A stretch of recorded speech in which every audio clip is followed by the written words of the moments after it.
When the home video boom exploded across the 1,980 seconds, nearly every horror film, good or bad, found new life on a VHS shelf. Yet a curious handful slipped through the cracks. They weren't banned, protested, or pulled for legal trouble. They simply vanished, withdrawn quietly and without explanation. Copies that should have been common became ghostly artifacts, whispered about by collectors. Some existed only under alternate titles. Others disappeared so swiftly that their releases are debated like urban legends. Tonight, we open the cabinet of horror's forgotten rejects, 15 films that were erased from VHS for reasons no one has ever fully uncovered. Fact 1. The Outing, the lamp confusion loop.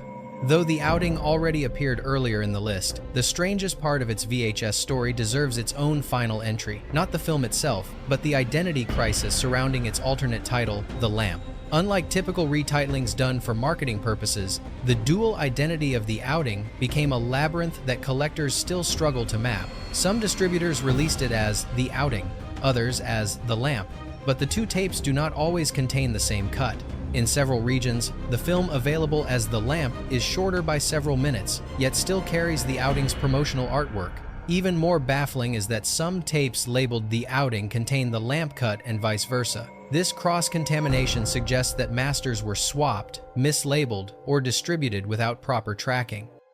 A few reports claim that mislabeled tapes arrived in shipments mixed with entirely unrelated titles, something that typically occurs only when a distributor is rushing to meet deadlines or dealing with unlogged inventory. Collectors theorize that the reason the film seemed to disappear from VHS wasn't because it was pulled, but because no one, perhaps not even the distributor, could determine which version they were legally allowed to release. As confusion mounted, reorders were quietly halted, and both titles faded from catalogs.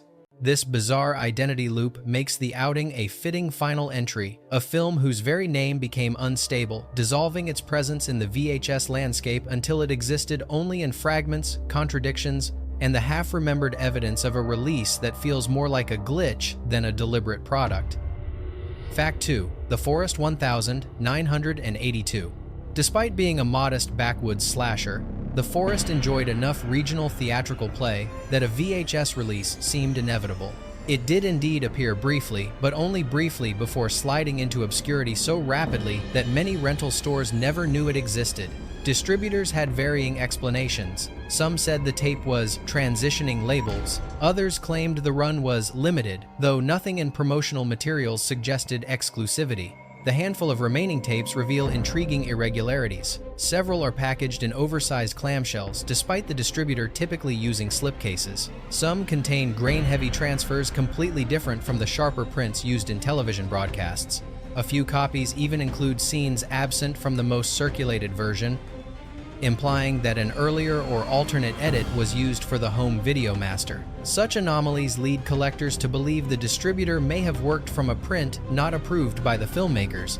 Whispers among video archivists hint at a short-lived legal disagreement over ancillary rights, leading to a quiet freeze on further distribution. If true, this would explain why reorders were silently denied and why the film eventually vanished from catalogs altogether. For a movie that once seemed destined for a long rental life, The Forest instead became a murky artifact present just long enough for a few tapes to escape before the title was swallowed by uncertainty.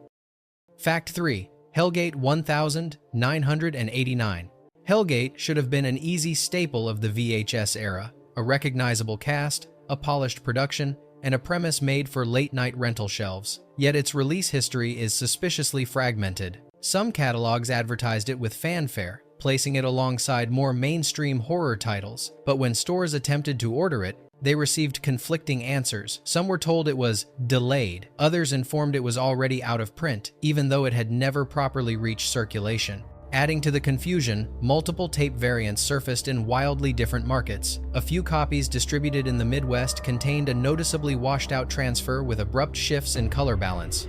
Meanwhile, European collectors discovered tapes bearing an alternate opening sequence absent from any American cut. Even more unsettling were the scattered reports from video stores that received tapes with handwritten labels, typically used for in-house dupes. Yet these were supposedly shipped directly from a distributor warehouse. Rumors persist that the film's rights were entangled in a last-minute dispute, possibly involving an international partner who withheld materials. This might explain why some tapes look assembled from incomplete or mismatched elements, suggesting a release rushed out the door, then swiftly buried. Whatever the truth, Hellgate's VHS life feels less like a planned release and more like a leak that someone quietly tried to erase afterward. Fact 4. The Dark 1979. The Dark premiered with reasonable genre buzz and featured recognizable talent, making its absence from VHS catalogs all the more perplexing. Early promotional sheets listed it as part of an upcoming distribution wave, and several rental stores even placed pre-orders. But when shipments arrived, the title was missing from nearly every pallet. Retailers reported being told that the film's release had been postponed, though no postponement was ever followed by a new date. Eventually, the title simply disappeared from distributor materials altogether. The few tapes that did trickle out fuel the ongoing confusion. Some contain a transfer that looks markedly different from later television broadcasts, softer, with altered color timing and occasional audio warping. Others feature a strange alternate distributor logo that has never been conclusively traced to a legitimate company. These elements suggest that a provisional tape master may have been used, one intended for internal review rather than commercial release. Industry rumors point toward a rights entanglement involving the film's rewrites and reshoots, which resulted in multiple stakeholders claiming partial ownership. If the VHS distributor could not secure a clean chain of rights, they may have quietly shelved the release to avoid litigation. Because no public announcement was made, the disappearance of The Dark went largely unnoticed until collectors began comparing notes decades later. Today, confirmed first-run VHS copies are so scarce that some archivists question whether the film was ever officially released at all. Its absence is not dramatic, but eerily quiet, exactly the kind of disappearance that gives the VHS era its most unsettling legends. Fact 5. The Severed Arm. 1973. While The Severed Arm predates the VHS boom by more than a decade, its early 80 seconds cassette release should have been straightforward. The film had already circulated widely on television syndication, and its rights situation appeared simple public domain or near public domain, according to several collectors. Yet its VHS presence was shockingly brief. One distributor announced a full release, only to cancel shipments midway through production. Another label briefly stepped in, but their tapes were inconsistent. Some featured incorrect title cards, others carried transfers far darker than any TV version. What deepens the mystery is the film's peculiar behavior in catalog records. In some distributor lists, the title appears for one season and vanishes the next without a discontinuation note. In others, it's misspelled or listed under alternate titles such as The Arm or The Dismembered, even though no known cut matches those names. A few tapes surfaced bearing a runtime significantly shorter than the standard version, hinting at an unauthorized or heavily edited print being used. Collectors believe a dispute arose over which company truly held the rights to the source materials. Since the film had been syndicated through multiple networks with different edits, the ownership trail may have become tangled enough that distributors opted to withdraw the tape quietly rather than risk complications. Whatever the underlying trigger, the result is clear. The Severed Arm's VHS lifespan was cut short with uncanny precision, leaving behind a scattered trail of mismatched, borderline bootleg tapes that barely hint at a proper release. Fact 6. Fatal Games. 1984. Although Fatal Games belonged to the wave of athletic-themed slashers that thrived on VHS, its home video life was strangely truncated. It was initially released by a mid-tier distributor, known for reliable nationwide coverage, yet only scattered stores ever reported receiving copies. Rental chains that attempted to reorder were met with vague explanations. Temporarily out of stock, awaiting rights clarification, or the most cryptic of all, title not active. The distributor never publicly acknowledged any issues, leaving retailers to speculate about the sudden disappearance. Surviving tapes complicate the mystery. Some have unusually dark transfers, as though mastered from a print several generations removed. Others display a truncated opening sequence, missing shots that appear in 16mm TV airings. A few tapes even have mismatched end credits, listing crew members from unrelated low-budget productions. Such inconsistencies suggest the distributor may have been working with incomplete materials or with materials they were not fully authorized to use. Rumors later surfaced among collectors about a behind-the-scenes ownership dispute involving international partners. None of the parties involved ever confirmed or denied these stories, but the timing matches the point when retailers noticed the title quietly vanishing. Without clear documentation or a replacement print, Fatal Games slipped into semi-obscurity, remembered more for its mysterious absence than its content. Today, VHS copies fetch high prices not because of gore or infamy, but because so few tapes survived the film's murky, abruptly terminated release. Fact 7. The Suckling 1990. Despite its outrageous premise, The Suckling managed to slip into the VHS market through a minor distributor known for exploitation films. Oddly, the tape never achieved the saturation that similar shock titles enjoyed. Instead, it circulated briefly in a handful of independent video stores before abruptly disappearing from reorder catalogs. No public recall was issued, but wholesalers marked the title as unavailable only weeks after release. Collecting communities have long noted disparities among the few tapes that remain. Some display significant audio distortion, as if sourced from a degraded print. Others include an alternate ending long believed to be exclusive to a festival cut, yet no official record acknowledges the existence of that version. These irregularities hint that the film may have been transferred from incomplete or mismatched elements, raising questions about whether the distributor even possessed the proper rights. Stranger still is the artwork. Many copies use crude, off-model illustrations instead of the film's original promotional material. A few tapes even list the movie under the alternate title Sewage Baby, suggesting the distributor experimented with rebranding before abruptly halting the release. Why such a minor horror oddity would receive a release so fractured and then vanish altogether remains a topic of debate. Some believe the distributor folded mid-run, others suspect a quiet legal challenge. Whatever the cause, The Suckling endures as one of the VHS era's most eccentric, glitch-ridden ghosts. Fact 8. Dark August 1976. Dark August entered the VHS market under circumstances that never quite added up. Initially distributed by a small boutique label known for art house titles, the movie seemed out of place among their catalog. Early ads promoted it, yet retailers soon reported that shipment quantities were so low they assumed the release was limited by design. Weeks later, the title vanished from distributor lists altogether. Surviving copies reveal further anomalies. Some display alternate cover art featuring scenes not present in the film, possibly from a different project altogether. Others have text printed in a completely different font family, something rarely seen unless last-minute replacements were made. The tape itself is equally puzzling. Several collectors note that the opening credits appear to have been spliced from a separate transfer, with abrupt shifts in grain and brightness.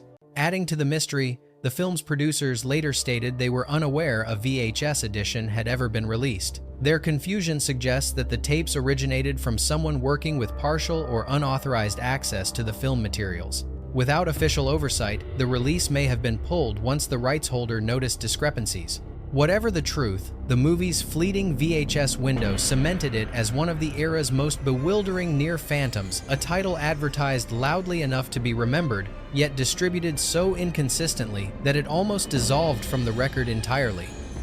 Fact 9. Don't Go in the Woods 1981.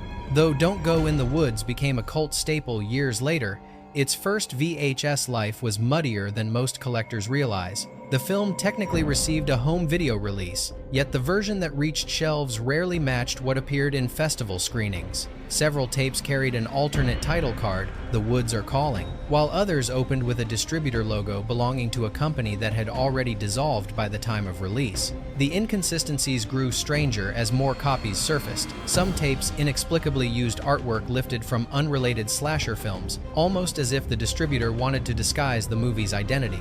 A handful even listed incorrect runtimes differences of 10 minutes or more, which made collectors wonder whether truncated or experimental edits had slipped into circulation. The most intriguing puzzle, however, comes from the rental stores that claimed they were instructed to discontinue the title months after stocking it. No violence controversy, no scandal, no rating dispute, just a quiet directive with no justification. These sudden withdrawals made the tape uncommon during a period when virtually every slasher was guaranteed a long shelf life.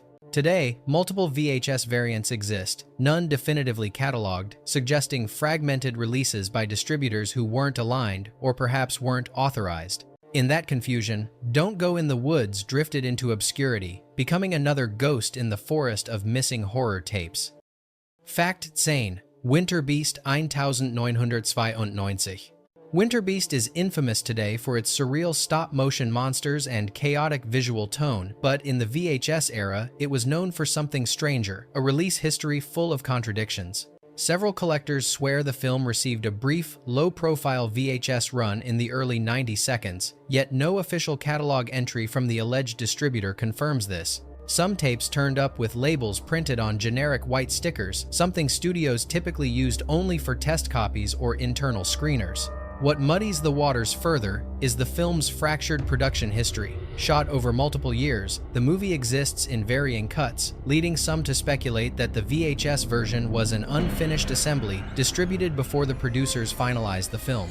That would explain why surviving tapes have noticeably inconsistent grading, abrupt edits, and audio discrepancies that don't match any later release. Even stranger, in interviews, members of the crew expressed surprise at claims of a VHS release. Some insist it never happened. Others recall hearing about a small initial run that was withdrawn due to unresolved rights paperwork.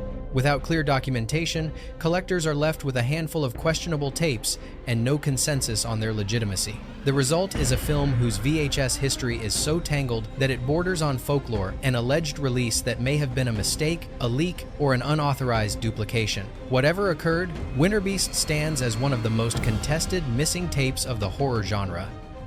Fact 11. The Dark Power 1985. On paper, the Dark Power had every reason to survive in the VHS era. It featured a recognizable star, a quirky supernatural Western premise, and a marketing hook that fit perfectly into late-night rental culture. Yet the tape's life was strangely muted. While listed in several early 80-seconds distribution sheets, the title rarely showed up in stores, and reports from rental chains suggest that only a fraction of their orders were ever fulfilled. Those few copies that did circulate raised further questions. Some came housed in oversized clamshell cases without proper branding. Others used paper stock inconsistent with the distributor's usual releases, almost as if the tape were assembled by a third-party facility that wasn't supposed to handle it. Adding to the confusion, multiple versions exist, with slight audio distortions, abrupt dips, unexplained reverb, and an opening logo sequence that appears to be sourced from a different company entirely. Then there's the recall, if it can even be called that. Internal memos from a now-defunct rental chain mention the title being not authorized for reorder, a phrase typically reserved for rights disputes. Yet no lawsuit, ownership claim, or copyright challenge has ever been linked to the film. Because so little documentation aligns, The Dark Power occupies a rare space among VHS mysteries. A movie that should have been easy to find, yet somehow became an anomaly, as if its release slipped through the cracks of record-keeping on purpose. Fact 12. Terror at 10 Killer Etusine og 946. Though Terror at 10 Killer enjoyed modest circulation in regional rental shops, the film's VHS trail abruptly ends in a way that puzzled even small chain retailers. Its distributor initially promoted it alongside several low-budget thrillers, yet within months, the title disappeared from reorder lists without any formal discontinuation notice. The strange part? Wholesalers insisted the film had no further stock, despite some stores claiming they had never received their first shipment. Collectors later noticed inconsistencies among surviving tapes. Some sleeves list a distributor address that does not match any registered company. Others have mismatched artwork or catalog numbers duplicated from unrelated titles. A few copies surfaced with a different runtime printed on the spine, hinting at either multiple untracked edits or a sloppy, last-minute reprint run that was never logged. Even odder is that the film's producers expressed confusion when asked about the missing release. Several interviews reveal they believed the movie had been distributed normally, unaware of its near-instant disappearance. This disconnect between creators who expected a full release and distributors who quietly abandoned it has led to theories about lost contracts, silent ownership transfers, or even a rights holder intentionally pulling the title to avoid a legal entanglement. Whatever the truth, its vanishing act left terror at 10 killer, teetering between a legitimate VHS release and a ghost entry in old rental catalogs, one that seemed to dissolve the moment it appeared. Fact 13. The Children, 1980. Although The Children had modest theatrical success and built a dedicated fan base, its VHS life was surprisingly short-lived. Early releases by a small label circulated briefly before the title abruptly fell out of print. Unlike typical discontinuations, this one left almost no trace, no press note, no rights dispute, no transfer issues. Rental stores that tried to reorder were told the title was not available for distribution, with no further clarification.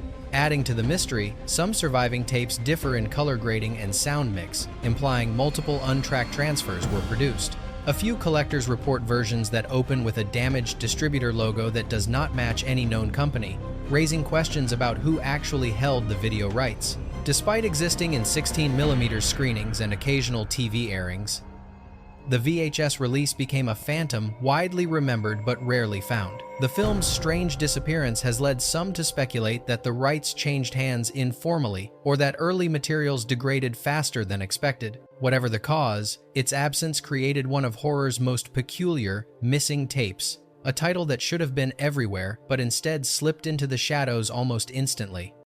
Fact 14. Blood Frenzy, 1987. Few VHS titles have sparked as much debate among collectors as Blood Frenzy, a slasher that should have thrived in the rental era but instead became one of horror's most elusive tapes. It received a legitimate release through Prism Entertainment, yet the distribution window was inexplicably microscopic, barely long enough for independent stores to stock it. Soon after, distributors reported a vague manufacturer recall, though Prism never issued any public statement. Copies that reached circulation often came in flimsy, low-quality sleeves, lacking the usual catalog codes, suggesting the release was rushed or perhaps never meant to be widely seen. Some collectors claim the tape's mastering was inconsistent, with abrupt audio dips and frames missing, almost like it was assembled from incomplete materials. What truly fuels the mythology is that the film has never received an official DVD or Blu-ray release, despite the director confirming the original elements still exist. Why would a title with no scandals, no financial disaster, and no banned content be quietly buried? To this day, its disappearance remains one of the most puzzling gaps in the VHS archive. Fact 15. Demon Rage 1982. When Demon Rage entered the VHS market, it did so with an identity that seemed strangely unstable from the start. Some rental shops received copies packaged like a straightforward supernatural horror film, while others received artwork that leaned heavily into adult-oriented territory, suggesting that different distributors couldn't decide which version of the movie they were actually promoting. This inconsistency was more than cosmetic. It hinted at deeper confusion surrounding the release. The tapes themselves only made matters stranger. A few existing copies open with distributor logos that do not appear in any verified industry listings. Others begin abruptly, missing their original credit sequences, as if the transfer had been pulled from an incomplete or provisional source. Runtime differences between surviving editions suggest that more than one cut of the film was accidentally duplicated, with some tapes containing additional scenes not found in later releases. Retailers who attempted to restock the title discovered that it had already disappeared from distributor catalogs. There was no official recall, no statement of rights issues, and no documented controversy attached to the film, just sudden unavailability. Some collectors believe the confusion arose from how the film's blend of softcore elements and supernatural content blurred classification categories, leading distributors to quietly withdraw it to avoid scrutiny. But no definitive evidence has ever surfaced. What remains is a film whose VHS history feels fractured and incomplete. Demon Rage appeared briefly, in multiple conflicting forms, before slipping off the shelves with no explanation, leaving behind a cluster of mismatched tapes as the only record of a release that seemed uncertain of itself from the very beginning. Bonus pick, Boarding House 1982. Boarding House has always been regarded as an anomaly, a shot-on-video, supernatural slasher that somehow secured theatrical play before entering the fragmented world of early VHS. But what makes it truly remarkable is how many contradictory versions existed, and how quickly those versions evaporated. Depending on who you ask, The film's VHS release was either wide, limited, or never properly completed at all. Each claim has evidence to support it, and each contradicts the others. Some tapes surfaced bearing radically different artwork, neon-soaked collages, stark black and white cuts, or bizarre alternate titles like House Guest from Hell, even though no known distributor publicly used that name. Runtime discrepancies only deepen the mystery. Certain copies run nearly 2 hours, far longer than the theatrical cut, while others are trimmed down to barely 90 minutes. These differences suggest that unfinished edits, extended cuts, and possibly unauthorized assemblies all slipped into circulation under the same umbrella. Retail reports from the period reference the title inconsistently, sometimes listed, sometimes absent, sometimes marked with the dreaded notation, "Not eligible for reorder," which usually signals internal disputes over rights or materials. Adding to the confusion, the film's director has acknowledged the existence of multiple cuts, but has admitted uncertainty about which ones were actually released. This strange history positions Boarding House as the perfect bonus pick, a film whose VHS presence was not simply withdrawn, but fractured into so many conflicting forms that its very identity became unstable. Rather than disappearing once, Boarding House seems to have disappeared several times, each version slipping away before anyone could catalog it properly. In the chaotic early years of home video, it stands as a reminder that a release doesn't have to be rare to be lost. It only needs to be inconsistent enough to fade between the lines of its own history. If these lost and distorted tapes unsettled you, remember this is only the surface of what the VHS era tried to bury. For every title we uncover, there are dozens still drifting in the dark, scattered through forgotten warehouses, mislabeled boxes, and memories no one fully trusts. If you're willing to keep searching the shadows with us, you know where to find the next door.